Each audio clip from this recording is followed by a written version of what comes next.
Emblematic was founded by someone called Nani de la Peña. Some of you may have heard of her who know this field well, and she pretty much coined the term immersive journalism, meaning using new technologies like VR and AR to tell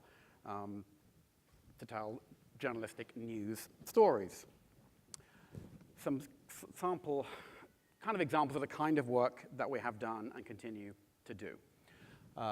We Who Remain was a interactive 360-degree documentary for the New York Times about the long-running conflict in the Nuba Mountains in southern Sudan. Across the Line was a piece we made for the Planned Parenthood Foundation.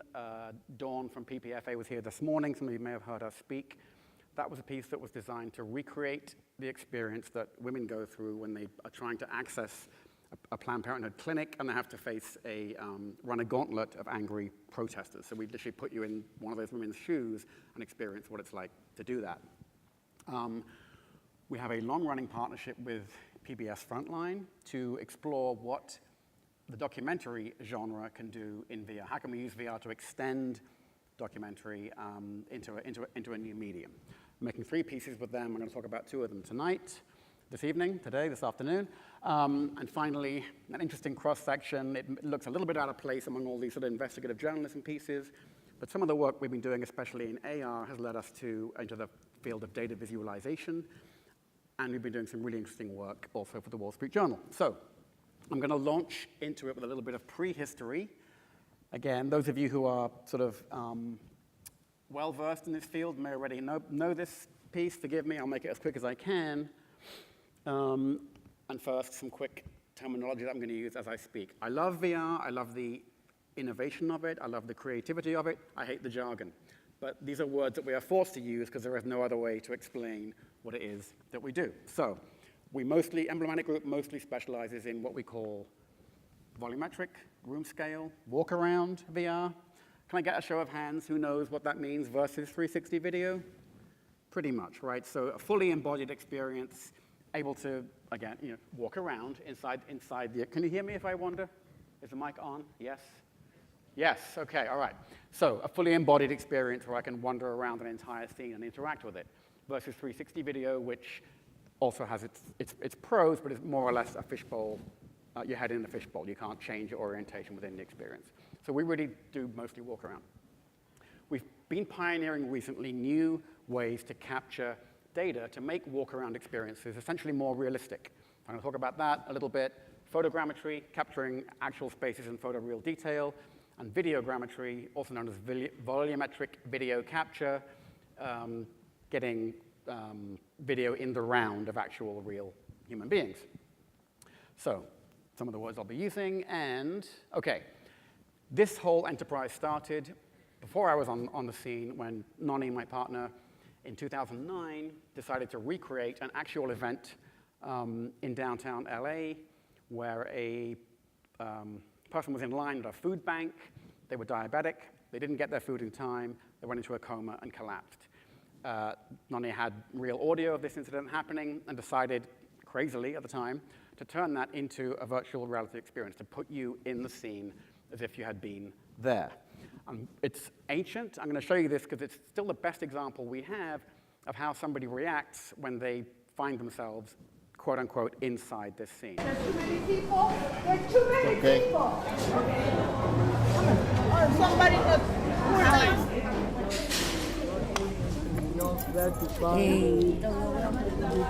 Okay, he's having a seizure. Okay. Somebody collapsed. Need help. Yeah, we need ambulance. Somebody is collapsed. Please. Saliva is falling down right now. Hurry up.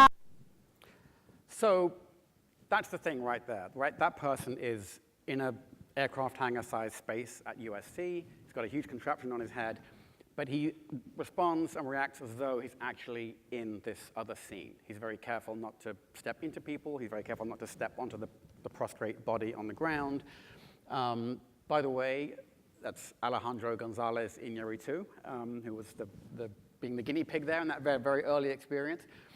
But this was like a proof of concept for us, right? It showed that people would respond as if they were really there, and they had a strong emotional response to it too. This piece went to Sundance in 2012, and we saw that phenomenon repeated again and again. People were moved, they came out in tears, and they were very sensitive when they were in the experience, again, to walk around people and not to walk through them, and to sort of behave as though they were really there. So, as 2012, we're fast-forwarding from there, a huge amount has happened in several realms, all of which have conspired together to make now a real turning point for this kind of, for VR, for this kind of medium. Those were the goggles we were using in 2012. We made them ourselves. If you can see, this one was actually signed by Nonny's intern at the time, Palmer Luckey, who went on to found Oculus, held together with duct tape, literally, right?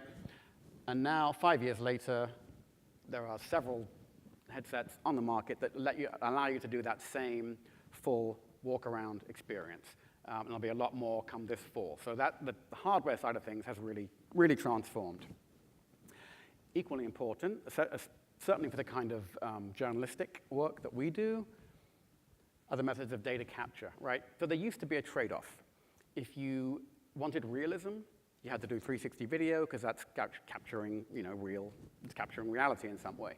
If you wanted to have a volumetric embodied experience, you pretty much had to make it in CG, and that meant that the environment itself looked kind of artificial and quote-unquote video gamey.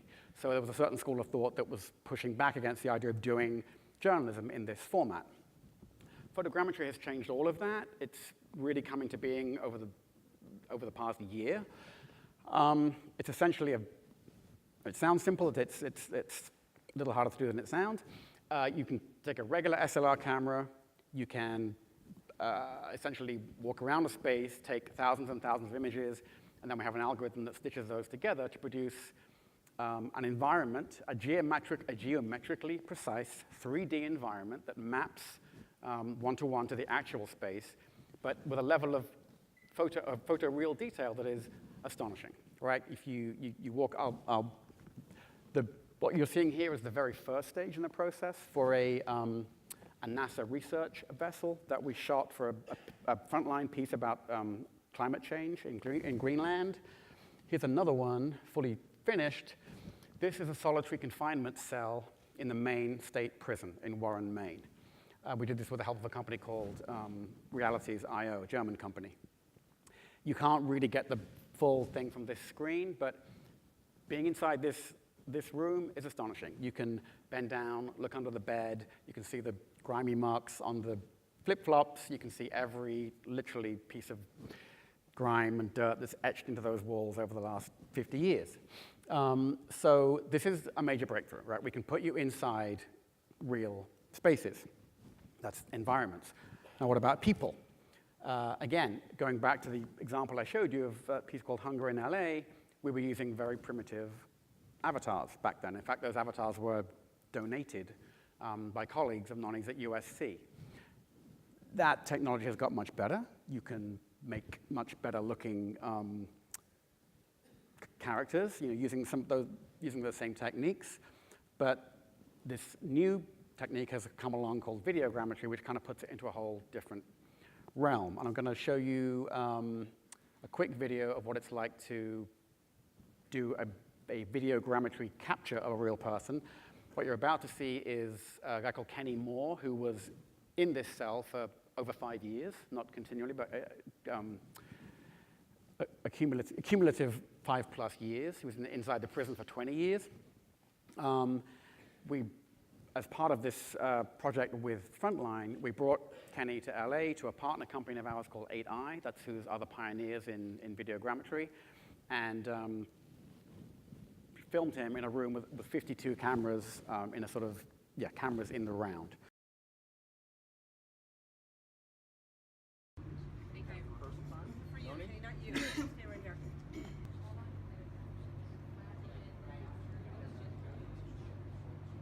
Even backtrack a little further and actually see him tying the last thread onto the. Do you want to pull another thread off? You want to pull more thread off and tie it on, and then Or we could even pull it up? rip I this. said anywhere, but if that's where you want to go, all right. Well, that's where this suit's going. Yeah, that's where he's going. He's going into the cell that he's actually been in before. Right. So Come we'll on step in. in. It's kind of, the whole experience is actually like being in solitary because you're shouting across to other people to communicate. So that's sort of what the process looks like. It's a very different kind of filming and directing.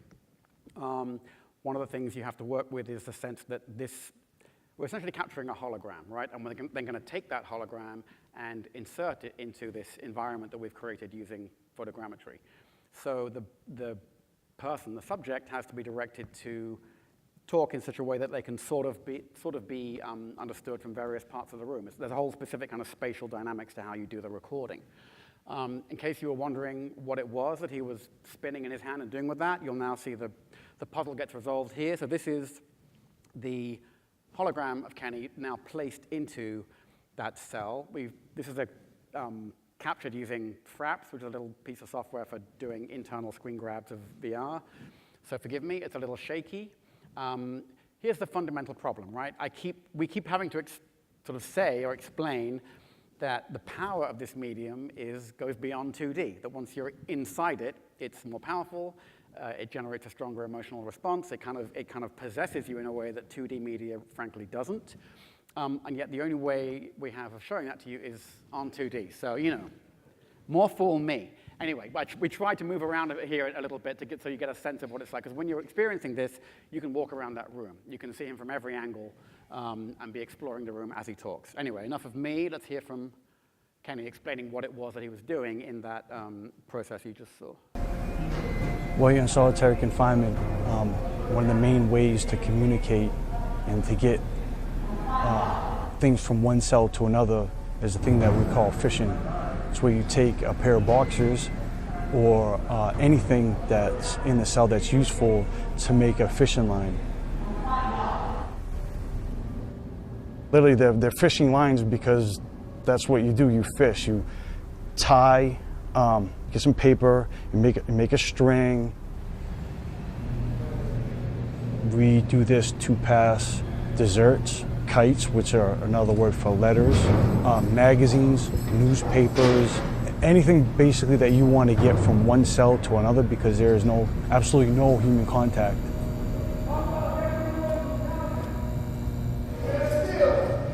We make it, and then we take it and we fling it out the door, and we'll go in another cell.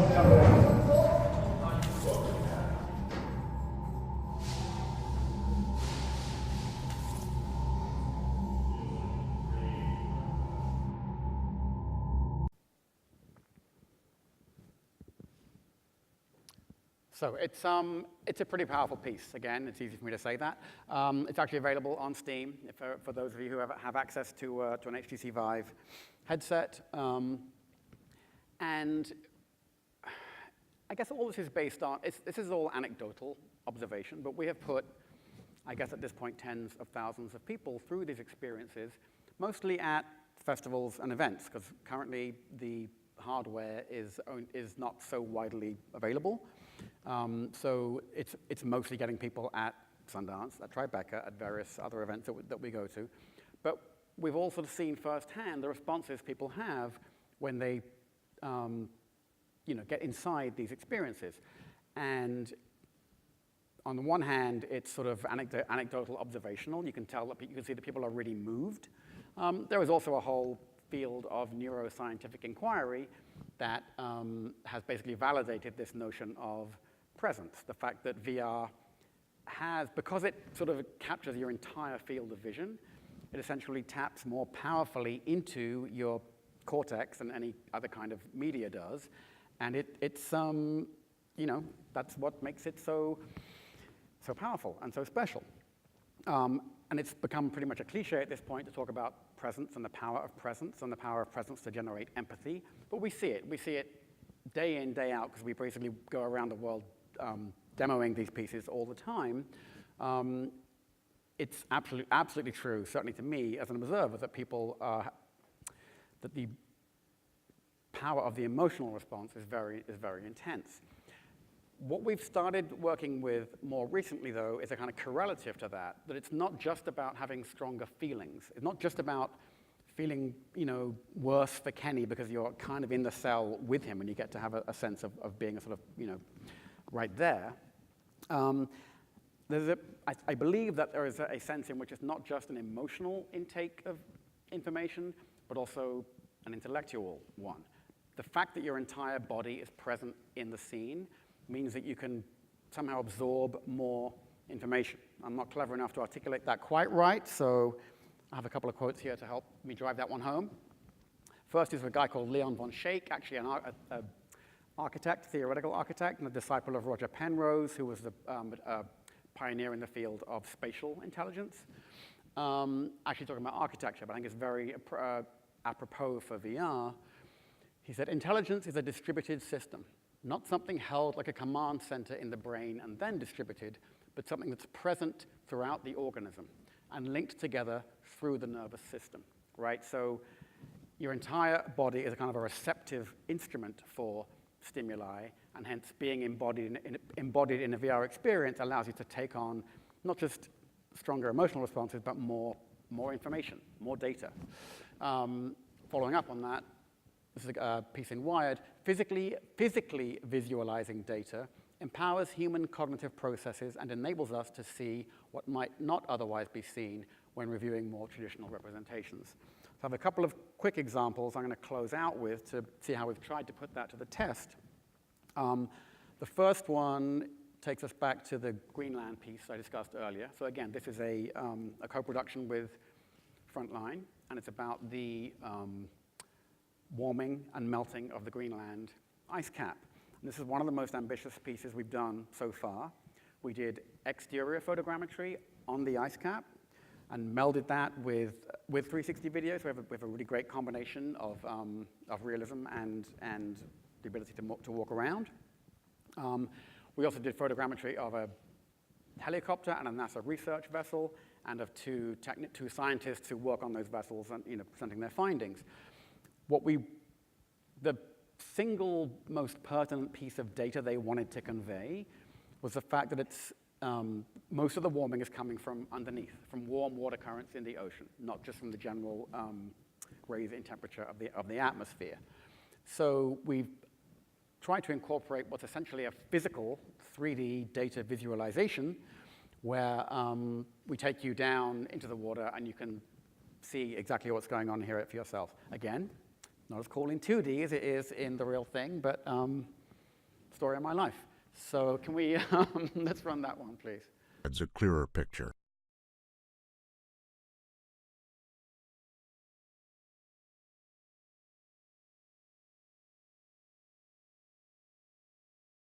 It turns out that this fjord is around 1,000 feet deep, meaning that most of the glacier is underwater. And here, the deeper water is warmer. The NASA research shows that warm, salty currents from the Atlantic are eating away at the glacier from below.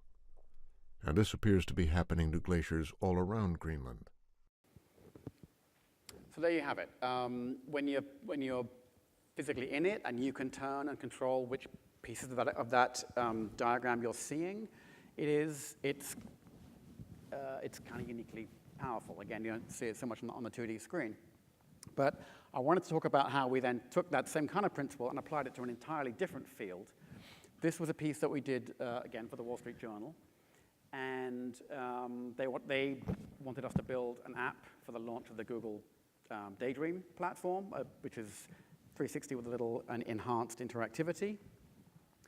And we sat down with a couple of the top analysts at the journal and said, what would help you?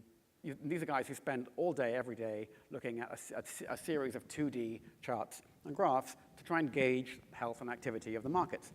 And we said, what would help you do that better, faster, more intuitively, more powerfully? And working with them, we came up with the idea of a traditional 2D candlestick chart. Most of you probably know what that is, but I'll elaborate anyway. So it's a chart with 4 data points, the lowest amount at which a stock traded during the day, the opening value at the opening of the trading, the closing value at the close of trading, and the highest point of the day, so 4 data points. But we took those, and honestly, the inspiration for this was the first Iron Man movie, which some of you may have seen, where Robert Downey Jr. conjures in front of him a kind of 3D hologram of the city, and he's interrogating it for various data points about sizes and heights of buildings. So that was the inspiration. So we took that 2D candlestick chart and turned it into a 3D experience. Can't show you here because it's not Daydream ready, but you can spin that around, you can twist it upside down, you can highlight a particular sector, and it's really a proof of concept, but those people who have tried it and used it say that this really does help them faster and more intuitively get a sort of global read on the overall health or lack of health of the market at any particular moment. So again, anecdotal observations, but there seems to be some credibility there to the fact that you can simply intuitively take in more data because it's in 3D. One more to show you, and then I think I'm done. So we then ported this over to augmented reality, the Google Tango platform.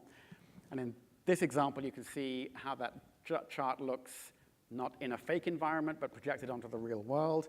Hi all, we're in the Emblematic offices taking a look at the latest version of the Wall Street Journal's Project Tango AR app.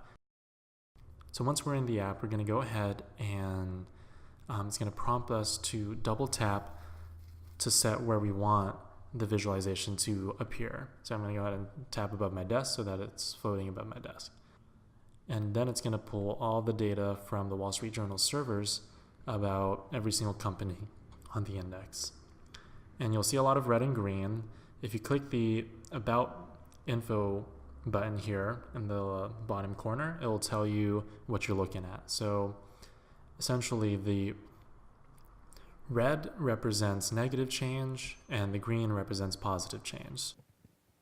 Okay, so that's by and large what I wanted to talk about tonight. Few points in closing of what we think is coming up next, what we see on the horizon. Firstly, cheaper, lighter headsets. Again, the single biggest barrier to entry right now for this kind of fully embodied volumetric experience is the availability of the hardware. It's still pretty expensive. There are a lot of models coming out by the holidays of this year, especially the Google Daydream Mark II, which is sort of, very obliquely sketched here because we still don't really know what it's going to look like. But that's a headset that will have outward-facing sensors, will not need to be tethered to a computer, will not have to have a phone inserted. That's one piece you can put on your head and in your living room at home, walk around and have one of these volumetric experiences. So this medium is going to become mass really pretty fast. Feel very strongly about that. Secondly, interactivity and agency. Most of what we focused on so far has been recreating situations and allowing you to observe them in a more intimate, powerful way than in 2D.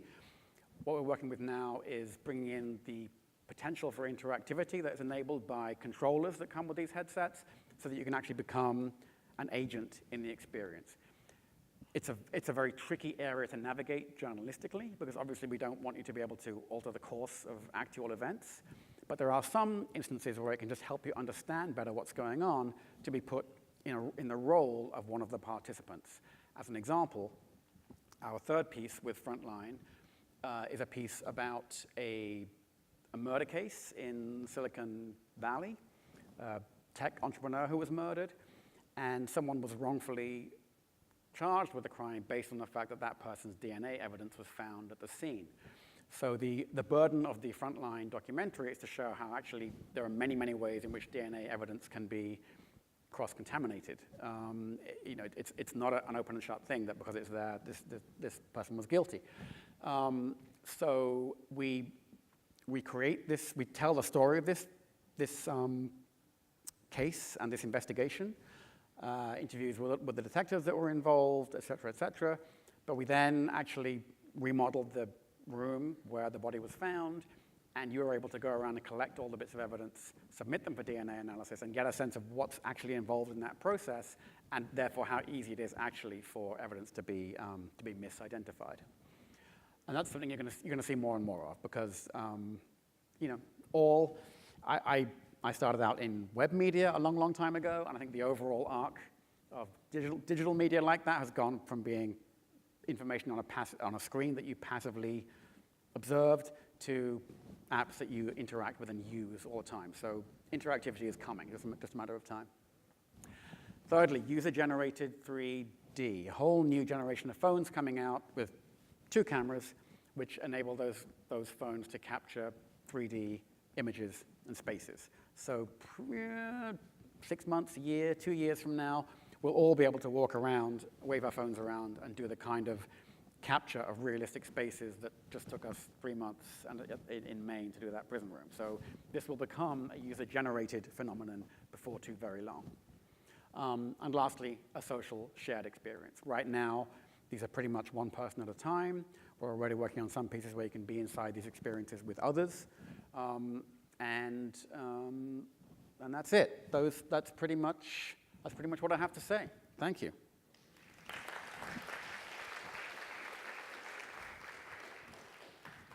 Three minutes and 57 seconds to go. Not bad, right? Any questions?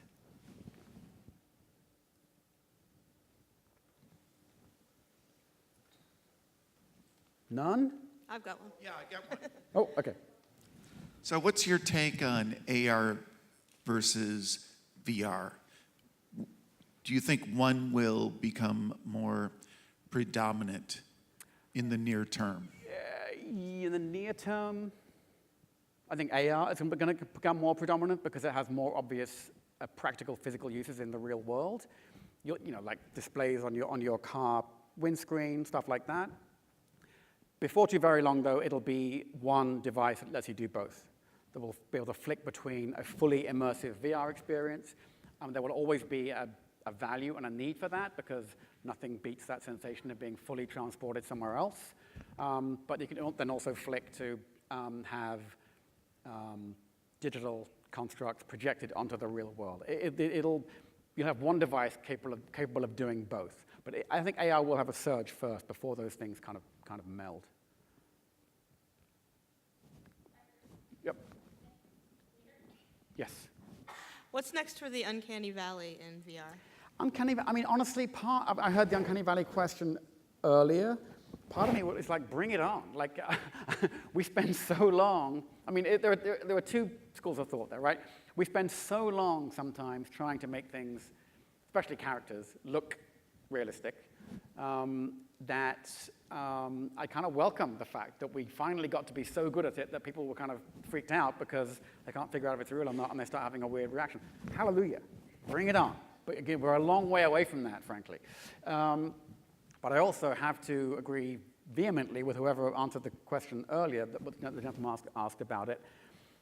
Visual verisimilitude is absolutely not a must-have factor for a moving, powerful, educational or emotional experience. It's not. I mean, we all look at, animated movies. We all see beautiful line drawings that are just as expressive as a oil painting or a photograph. I would say that there is, every project kind of demands its own way of doing it, and there are some way you want a super hyper-realistic character, and some way you don't, and both can work. I've yet to see. I did hear someone say something because I think what people hold up as an example of Uncanny Valley is that Tom Hanks movie with the train, the Polar Express. Not a huge Tom Hanks fan. Sorry, what can I say? Didn't see it. But I have heard actually someone opine that the problem with that was not the quasi-realism of the characters, but this incredibly cold blue color palette, which had this kind of alienating effect. So honestly, I will see it when I believe it, but I'll be very happy to see it. Good question. Thank you. So you've worked with a lot of different organizations. So what do you view as the cultural tipping points for these organizations committing to wanting VR and AR experiences to express their messages? We're out of time, sorry. No, look, hats off to the organizations who have, look, this is expensive stuff. It's hard stuff to do. It's so much harder to make than any other form of digital media. And trust me, I've done them all in my many years in the business. Hats off to those organizations who have made the commitment to invest in this. So the New York Times, producing all the content they're producing, sending out all those Google Cardboard headsets. You know, I really appreciate them for that. Wall Street Journal for investing in stuff like this. Time Inc. is doing a great job. They have their own app that incorporates multiple different kinds of this stuff. It's a little hard for me because I come out of a media background, and if I put my old like publisher hat on, it was a baseball cap, I'm like, I wouldn't be doing this. Right now, it doesn't warrant the investment. The audience is so tiny, the reach is so small. So VR is an extension of traditional media companies. I'm still slightly skeptical about. On the other hand, I skipped over a slide earlier because I thought I was running out of time. The slide with the 3 walk-around headsets. All those headsets are attached to massive communities. The HTC Vive, right, is plugged into the Steam video game platform. It's 125 million active monthly users. And yes, they're mostly playing games, but they're kids, and they're interested in new stuff, and they're very interested in, it's the kids that we see that have the most enthusiastic response to what we do.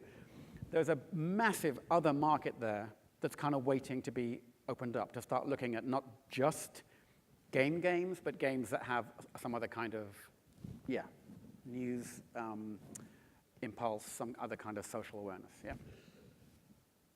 Does that answer the question, kind of, sort of? Not really? I'll take kinda. At this point, I'll take kinda. Sorry, one more, I think. We're over. We're done. Oh, no. Okay, that's it. Bye. Thank you.